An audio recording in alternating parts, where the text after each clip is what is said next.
ಆದ್ರೆ ಶಾಂತಿ ಬಂದು ಸಿಟ್ಟಿಂದಾನೆ ನೋಡ್ತಾಳೆ.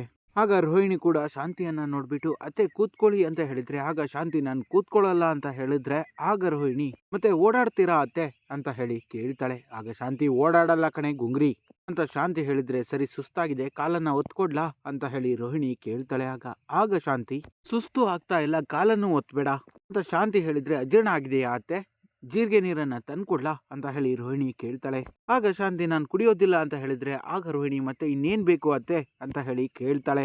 ಆಗ ಶಾಂತಿ ಸತ್ಯ ಬೇಕು ನನ್ಗೆ ಅಂತ ಹೇಳಿದ್ರೆ, ಯಾವ ಸತ್ಯ ಅತ್ತೆ ಅಂತ ರೋಹಿಣಿ ಕೇಳ್ತಾಳೆ. ಆಗ ಶಾಂತಿ ನಿಮ್ಮ ಅಪ್ಪನ ಬಗ್ಗೆ ಡೈನಿಂಗ್ ಟೇಬಲ್ ನಲ್ಲೇನೆ ಚಾರ್ಜ್ ಶೀಟ್ ಅನ್ನ ಓಪನ್ ಮಾಡ್ಬಿಡ್ತಾ ಇದ್ದೆ ಕಣೆ ಗುಂಗ್ರಿ. ಆದ್ರೆ ನಾನು ಆಸೆ ಪಟ್ಟು ಸೊಸೆ ಮಾಡ್ಕೊಂಡಿದ್ದು ನಿನ್ನನ್ನ, ನೀನು ಮೀನಾ ಮುಂದೆ ತಲೆ ತಗ್ಗಿಸಬಾರ್ದು ಅನ್ನೋ ಕಾರಣಕ್ಕೆ ಸುಮ್ಮನೆ ಇದ್ದೆ. ಈಗಲೂ ಕೂಡ ನಿನಗೆ ಆಪ್ಷನ್ ಅನ್ನ ಕೊಡ್ತೀನಿ, ಸತ್ಯವನ್ನ ಹೇಳಿ ಆಯಾಗಿ ಮಲ್ಕೊಳ್ತೀಯೋ ಅಥವಾ ಸುಳ್ಳನ್ನ ಹೇಳಿ ನಿನ್ನ ಗುಂಗ್ರಿ ಕೂದಲಲ್ಲಿ ಇಡೀ ಮನೆಯನ್ನ ಒರೆಸ್ತೀಯೋ ಅಂತ ಹೇಳಿ ಶಾಂತಿ ಕೇಳ್ತಾಳೆ.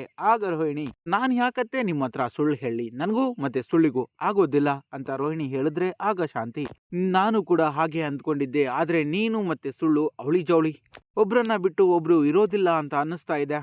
ಏಯ್, ನನ್ನನ್ನ ನೋಡಿದ್ರೆ ನಾನು ಗುಗ್ಗು ತರ ಕಾಣಿಸ್ತಾ ಇದ್ದೀನ ನಿನ್ಗೆ? ಅಲ್ಲ, ನಾನು ಸುಳ್ಳು ಹೇಳಿದ್ರೆ ನಮ್ಮ ಅತ್ತೆಗೆ ಗೊತ್ತಾಗುತ್ತೆ ಅನ್ನೋದೇ ಗೊತ್ತಾಗ್ತಾ ಇಲ್ಲ ನಿನ್ಗೆ? ಆಹಾ, ಪ್ಲೇನ್ ನಲ್ಲಿದ್ದಾರೆ, ಲ್ಯಾಂಡ್ ಆಗ್ಬಿಡ್ತಾರೆ, ಏರ್ಪೋರ್ಟ್ ನಲ್ಲಿದ್ದಾರೆ, ಟ್ಯಾಕ್ಸಿ ಹಿಡ್ಕೋತಾ ಇದ್ದಾರೆ, ಇನ್ನೇನು ಬಂದ್ಬಿಡ್ತಾರೆ, ಬಾಗಿಲಿಗೆ ಬಂದ್ಬಿಟ್ರು ಅಂತ ಎಲ್ಲ ಸುಳ್ಳು ಹೇಳ್ದೆ ಅಲ್ಲೇ. ಸೈಲೆಂಟ್ ಸುಳ್ಳಿ.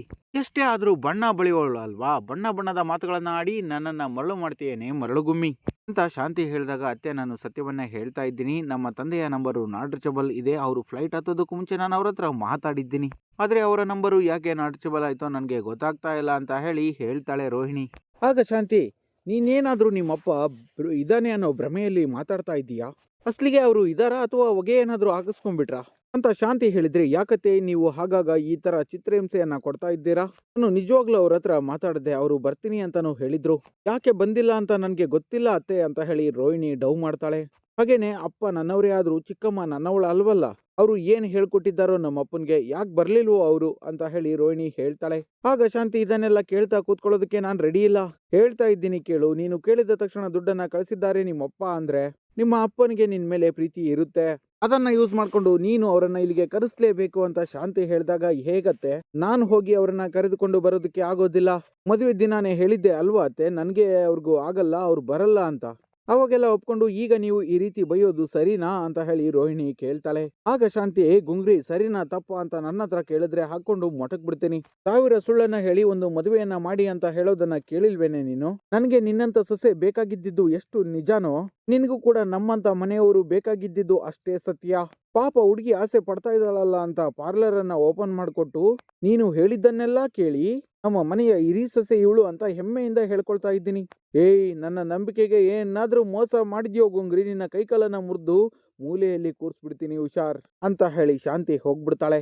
ಈ ಕಡೆ ಮೀನಾ ರೀ ಜೀರಿಗೆ ನೀರು ಅಂತ ಹೇಳಿ ಸೂರ್ಯನತ್ತ ಬಂದು ಹೇಳಿದ್ರೆ, ಆಗ ಸೂರ್ಯ ಏನೋ ಜೀರಿಗೆ ನೀರಾ ಅಂತ ಸೂರ್ಯ ಕೇಳಿದ್ರೆ, ರೀ ಇದು ಜೀರಿಗೆ ರೀ, ಜಿರಳೆ ಅಲ್ಲ ಅಂತ ಹೇಳಿ ಮೀನಾ ಹೇಳ್ತಾಳೆ. ಆಗ ಸೂರ್ಯ ನನ್ಗೆ ಅದೆಲ್ಲ ಬೇಡಮ್ಮ ಅಂತ ಹೇಳಿದ್ರೆ, ಯಾಕೆ ಅಂತ ಹೇಳಿ ಮೀನಾ ಕೇಳ್ತಾಳೆ. ಆಗ ಸೂರ್ಯ ಲೇ ನನ್ನ ಕಣ್ಣುಗಳು ಕನ್ಫ್ಯೂಸ್ ಆಗೋಗ್ಬಿಡುತ್ತೆ ಕಣೆ, ಸಾರಿ ಕರಳುಗಳು, ಲೇ ಬಡ್ಡಿ ಐದ್ನೇ ಏನು ನಿನ್ಗೆ ಬರಬಾರದು ಬಂದಿರೋದು ದೊಡ್ಡ ರೋಗ ಅಂತ ಹೇಳಿ ಕನ್ಫ್ಯೂಸ್ ಆಗ್ಬಿಡುತ್ತೆ ಕಣೆ. ನೋಡಮ್ಮ, ನಾವು ಇಷ್ಟು ದಿನ ಹೆಂಗೋ ಈ ಕಳ್ಳೆ ಬೀಜ ಬಟಾಣಿ ಚಿಪ್ಸು ಹೆಂಗೋ ತಿನ್ಕೊಂಡು ಅಡ್ಜಸ್ಟ್ ಮಾಡ್ಕೊಂಡು ಇದ್ಬಿಡ್ತಿದ್ವಿ, ನೀವು ಬಂದ್ಬಿಟ್ಟು ಏನಕ್ಕೆ ಹಿಂಗೆ ನಮ್ಮನ್ನ ಬದಲಾಯಿಸೋದು ಅಂತ ಸೂರ್ಯ ಕೇಳಿದಾಗ, ನಮ್ಗೋಸ್ಕರ ಅಂತ ಹೇಳಿ ಮೀನಾ ಹೇಳಿದ್ರೆ, ನಮ್ಗೋಸ್ಕರನೇ ಅಂತ ಸೂರ್ಯ ಕೇಳ್ತಾನೆ. ಆಗ ಮೀನಾ ನೀವು ಚೆನ್ನಾಗಿದ್ರೆ ಅಲ್ವಾ ನಾನು ಕೂಡ ಚೆನ್ನಾಗಿರೋದು ಅಂತ ಮೀನಾ ಹೇಳಿದ್ರೆ, ಓಹೋ ಹಾಗೆ ಫಿಶೋ, ತಾವು ಬಲೇ ಸೆಲ್ಫಿಶೋ, ಆಯ್ತು ತತ್ತ ಅಂತ ಹೇಳಿ ಆ ಜೀರಿಗೆ ನೀರನ್ನ ಕುಡಿತಾನೆ ಸೂರ್ಯ.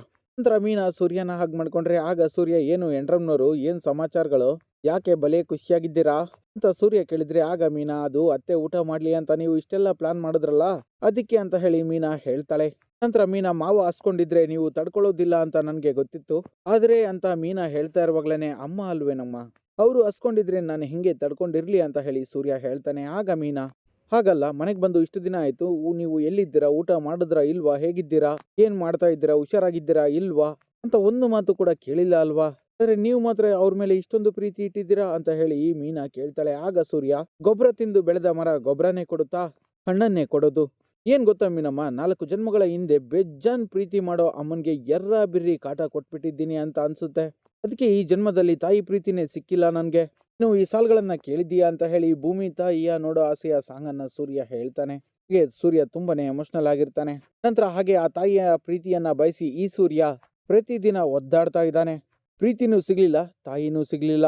ಶ್ರೀಮಂತಿಕೆ, ಹಣ, ಅಂತಸ್ತು ಎಲ್ಲ ಕೊಡೋ ಲಕ್ಷ್ಮೀ ಕೃಪೆ ಇಲ್ಲದೆ ಬದುಕ್ಬಿಡ್ಬೋದು ಮೀನಾ. ಮಮತೆ, ವಾತ್ಸಲ್ಯ, ಕರುಣೆ, ಪ್ರೀತಿ ಇದೆಲ್ಲವನ್ನ ಕೊಡೋ ಹೆತ್ತ ತಾಯಿ ಅವಳಿಲ್ದೆ ಬದುಕೋದಿಕ್ಕೆ ಆಗೋದಿಲ್ಲ ಮೀನಾ ಅಂತ ಸೂರ್ಯ ಹೇಳ್ತಾನೆ ಅಳ್ತಾ. ಹಾಗೆ ಅವನಜ್ಜಿ, ಲೇ ನಿನಗೆ ಅಪಾಲಜಿ ಬೇಕು ಅಂದ್ರೆ ಇಂಥ ಕೆಲ್ಸನಾದ್ರೂ ಮಾಡೋ ಅಂತ ಯಾವ್ದಾದ್ರೂ ದೇವ್ರು ಹೇಳ್ಬಿಡ್ಲಿ, ಅವನು ಹೇಳಿದ್ದೆಲ್ಲ ಮಾಡ್ಬಿಡ್ತೀನಿ ಕಣೆ ನಾನು. ಕಡೆ ಪಕ್ಷ ನಿನ್ಗೆ ಈ ಜನ್ಮದಲ್ಲಿ ಸಿಗೋದು ಇಷ್ಟೇ ಪ್ರಾಪ್ತಿ, ನಿನ್ಗೆ ಪ್ರೀತಿ ಸಿಗೋದು ಮುಂದಿನ ಜನ್ಮದಲ್ಲಿ ಅಂತ ಏನಾದ್ರೂ ಅಂದ್ಬಿಟ್ರೆ ಅಂತ ಹೇಳ್ಬಿಟ್ಟು ಮೀನನ್ನ ಹಗ್ ಮಾಡ್ಕೊಂಡು, ನಾನು ಈ ಸೆಕೆಂಡೇ ಸತ್ತೋಗ್ಬಿಡ್ತೀನಿ ಕಣೆ ಮೀನಾ ಅಂತ ಹೇಳಿ ಸೂರ್ಯ ಅಳ್ತಾ ಹೇಳ್ತಾನೆ.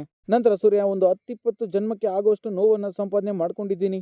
ಒಂದೇ ಒಂದು ಕ್ಷಣ ನನ್ಗೆ ಜನ್ಮ ಕೊಟ್ಟ ತಾಯಿ ನಮ್ಮಮ್ಮನ ತೊಡೆ ಮೇಲೆ ಮಲ್ಕೊಂಡು ಸ್ವಲ್ಪ ಕಣ್ಣೀರ್ ಹಾಕ್ಬಿಟ್ರೆ ಈ ಜನ್ಮ ನನಗೆ ಸಾರ್ಥಕ ಆಗ್ಬಿಡುತ್ತೆ ಕಣೆ ಮೀನಮ್ಮ. ಆದ್ರೆ ಅದೇ ಆಗ್ತಾ ಇಲ್ಲ. ಮನೆ ದೇವ್ರು ಕೋಪನೋ ಇಲ್ಲ ಯಾವ ದೇವರ ಶಾಪನೋ ಗೊತ್ತಾಗ್ತಾ ಇಲ್ಲ. ನಾನೊಳ್ಳೆ ಗಾಳಕ್ಕೆ ಸಿಕ್ಕಾಕೊಂಡಿರುವ ಮೀನಿನ ತರ ವಿಲವಿಲ ಅಂತ ಒದ್ದಾಡ್ತಾ ಇದ್ದೀನಿ ಕಣೆ ನಾನು ಅಂತ ಸೂರ್ಯ ಹೇಳಿದ್ರೆ, ಆಗ ಮೀನಾ, ಹಾಗಿದ್ರೂ ಕೂಡ ನೀವು ಅವ್ರ ಜೊತೆ ರೇಗ್ಸೋದು ಯಾಕೆ ಅಂತ ಹೇಳಿ ಸೂರ್ಯನ್ಗೆ ಕೇಳ್ತಾಳೆ. ಆಗ ಸೂರ್ಯ, ಲೈ ನಾನು ಇರೋದೇ ಹಿಂಗೆ, ನಾನೇನ್ ಮಾಡ್ಲಿ? ಮಾರಿ ಅನ್ನೋ ದೇವರನ್ನ ಹಠಮಾರಿ ಅನ್ನೋ ಪೂಜಾರಿನೇ ಒಲಿಸ್ಕೊಳ್ಳೋದಕ್ಕೆ ಆಗೋದು. ಸಾಧು ತರ ಇದ್ರೆ ಸಾಧು ಕೋಕಿಲಾಗಿಂತ ಕಾಮಿಡಿ ಆಗೋಗುತ್ತೆ ಕಣೆ ನನ್ನ ಜೀವನ. ನಾನೇ ಹೋಗಿ ಕಾಲಿಡ್ಕೊಂಡು ಬೇಡ್ಕೊಂಡಿದ್ದಿದ್ರು ಊಟ ಮಾಡ್ತಾ ಇರ್ಲಿಲ್ಲ ನಮ್ಮಮ್ಮ. ಅದಕ್ಕೆ ಹಠ ಮಾಡಿ ಹಿಂಗೆ ನಾಟಕ ಮಾಡಿದೆ. ಸದ್ಯ ಹೊಟ್ಟೆ ತುಂಬಾ ತಿಂದಿದ್ರಲ್ಲಿ ಅವ್ರಿಗೆ ಖುಷಿ ಇದೆಯೋ ಇಲ್ವೋ ನನಗೆ ಗೊತ್ತಿಲ್ಲ, ಆದ್ರೆ ತಿನ್ಸಿದ್ರಲ್ಲಿ ನನಗಂತೂ ತುಂಬಾ ಖುಷಿ ಇದೆಯಪ್ಪ. ಈ ನೋವಿನಲ್ಲೂ ಸಮಾಧಾನಕರ ಬಹುಮಾನ ಏನ್ ಗೊತ್ತಾ? ಇಷ್ಟೆಲ್ಲ ನೋವಿದ್ರು ಆ ದೇವರನ್ನ ನಾನು ಕ್ಷಮಿಸ್ತೀನಿ ಕಣೆ. ತಾಯಿಯ ಪ್ರೀತಿ ಸಿಕ್ಕಿಲ್ಲ ನಿನ್ಗೆ, ತಾಯಿಯಷ್ಟೇ ಪ್ರೀತಿ ಮಾಡೋ ಇನ್ನೊಬ್ಬ ವ್ಯಕ್ತಿಯನ್ನ ನಿನ್ಗೆ ಕಳಿಸ್ತೀನಿ ಅಂತ ಹೇಳ್ಬಿಟ್ಟು ನಿನ್ನನ್ನ ಕಳಿಸ್ಬಿಟ್ನಲ್ಲೇ ಆ ದೇವ್ರು ಅಂತ ಹೇಳಿ ಸೂರ್ಯ ಆಳ್ತಾ ಮೀನನ್ನ ಹಗ್ ಮಾಡ್ಕೋತಾನೆ. ಮತ್ತೆ ಅಲ್ಲಿಗೆ ಇಂದಿನ ಸಂಚಿಕೆ ಮುಕ್ತಾಯವಾಗುತ್ತೆ. ವೀಕ್ಷಕರು, ಈ ವಿಡಿಯೋ ನಿಮ್ಗೆ ಇಷ್ಟ ಆದ್ರೆ ಕೂಡಲೇ ನಮ್ಮ ಚಾನಲ್ಗೆ ಸಬ್ಸ್ಕ್ರೈಬ್ ಮಾಡ್ಕೊಂಡು ವಿಡಿಯೋಗೆ ಒಂದು ಲೈಕ್ ಮಾಡಿ.